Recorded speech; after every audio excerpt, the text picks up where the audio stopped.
नमस्कार, आदाब, सत श्री अकाल, जय भीम, जोहार। मेरा नाम है नवीन कुमार। कत्लेआम से कुछ ही दिन पहले उसी पहलगाम में भरपूर सुरक्षा के बीच शादी की 25वीं सालगिरह मनाने वाले भाजपा सांसद निशिकांत दुबे को इतिहास किसने पढ़ाया था? क्योंकि वह जब भी इतिहास पर मुंह खोलते हैं छिट्टी हारो कर देते हैं। पर्सनल फंक्शन में सुरक्षा किसने दी और कैसे मिली, इसे लेकर तरह तरह के सवाल हैं। सवाल तो ये भी है कि गेस्ट लिस्ट क्यों नहीं देते, बताइए किसको किसको बुलाया था। अब इन तमाम सवालों से भागते हुए निशिकांत दुबे ने व्हाट्सएप यूनिवर्सिटी के फॉरवर्ड इतिहास पर एक ऐसा लेक्चर दे डाला जिसके चक्रव्यूह में वो खुद ही लटपटा गए। सबसे पहले दुबे जी का इतिहास ज्ञान देख लीजिए। उन्होंने लिखा कि 1972 में शिमला समझौता इंदिरा गांधी जी ने भुट्टो के साथ किया। भुट्टो मारा गया, जनरल जिया राष्ट्रपति बने। किसी पाकिस्तानी दरिंदे को, शब्द इस्तेमाल किया, दरिंदे। 10 साल बाद 1982 में फिर से तत्कालीन प्रधानमंत्री इंदिरा गांधी जी ने दिल्ली बुलाकर दावत खिलाई। अरे बाप रे बाप, कलेजा फट रहा है निशिकांत जी का। अब यदि कांग्रेस के प्रवक्ता की बात मानी जाए कि प्रधानमंत्री मोरारजी ने देश की सूचना जनरल जिया को देकर रॉ के अधिकारियों को मरवाया, तो मेरा दिमाग खराब हो गया, निशिकांत दुबे का दिमाग खराब हो गया कि भारतीय अधिकारियों को मरवाने वाले जनरल जिया को इंदिरा गांधी जी 1980 में क्यों बुलाती हैं, क्यों मिलती हैं? 1982 में दिल्ली क्यों बुलाती हैं, क्यों दावत खिलाती हैं? कांग्रेस का हाथ ... क्वेश्चन मार्क लगा। अब कांग्रेस प्रवक्ता सुप्रिया श्रीनेत इस पर बुरी तरह भड़क गई।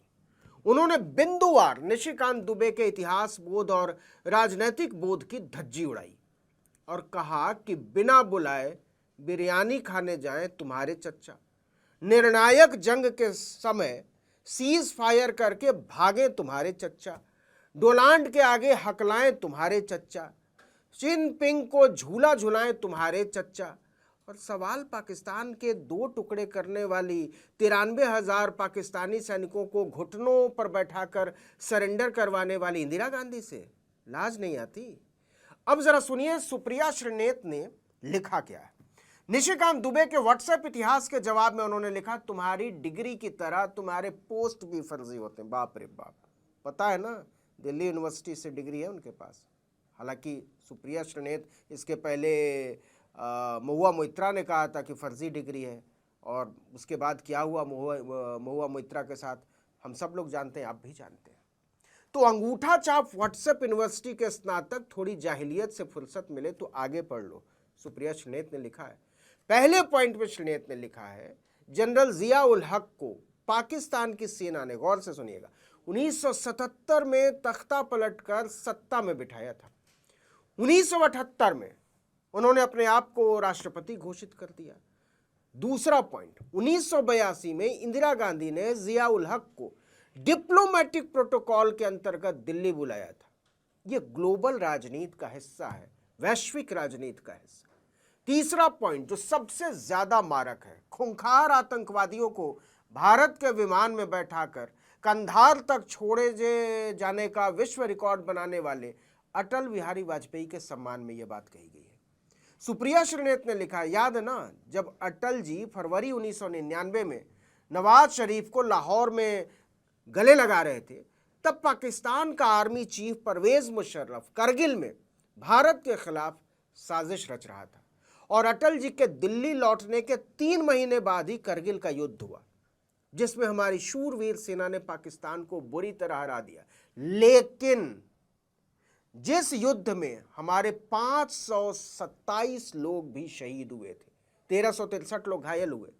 आपको याद दिला दें कि सुप्रिया श्रीनेत ने यह ट्यूशन निशिकांत दुबे के व्हाट्सएप फॉरवर्ड इतिहास के जवाब में दी। अब 5वां पॉइंट सुनिएगा जरा। 2001 में अटल जी ने भारत पाकिस्तान द्विपक्षीय वार्ता के लिए उसी परवेज मुशर्रफ को आगरा शिखर सम्मेलन में आमंत्रित करके खूब आवभगत की।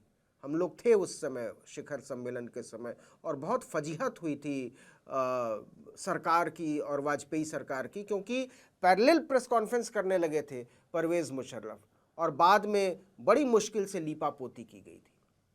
तो आगे फरमाती हैं सुप्रिया श्रीनेत कि वही मुशर्रफ जो करगिल युद्ध के दौरान पाकिस्तान का प्रमुख रणनीतिकार और संचालक था और जिसके हाथ हमारे शहीदों के खून से सने थे।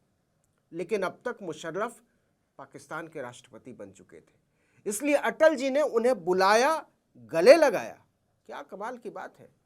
आखिरी लाइन में सुप्रिया श्रीनेत ने बहुत मासूम शिक्षिका की तरफ फरमाया है, हे निशिकांत दुबे, इतिहास का ई तुम्हें आता नहीं है, जब बोलोगे तो अपने जाहिल और लंपट होने का ही सबूत दे। तो नहीं, किसी माननीय सांसद को जाहिल और लंपट बोलना ठीक नहीं है, लेकिन वो देश की दूसरी सबसे बड़ी पार्टी और सबसे बड़ी विपक्षी पार्टी की इतनी बड़ी प्रवक्ता हैं, तो शब्दों का चयन मानकर चलते हैं कि बहुत सोच समझ कर ही किया होगा। वैसे एक बात कहें, इतिहास बहुत बेरहम होता है। नेहरू, गांधी, पटेल को नहीं छोड़ा इतिहास ने, तो निशिकांत दुबे चीज़ ही क्या है? कहाँ की चिड़िया है? क्या बेचते हैं? खेत की मूली या कुछ और? तो इस वीडियो में इतना ही, लेकिन अगर आपने आर्टिकल 19 इंडिया को अब तक सब्सक्राइब नहीं किया है तो फौरन कर लीजिए, बेल आइकॉन दबाइए, घंटी जैसी आकृति, लाइक कीजिए और कमेंट करके बताइए हमारा वीडियो आपको कैसा लगा। हमारा ट्विटर हैंडल है article19_India और मेरा ट्विटर हैंडल है नवीन जर्नलिस्ट। नमस्कार।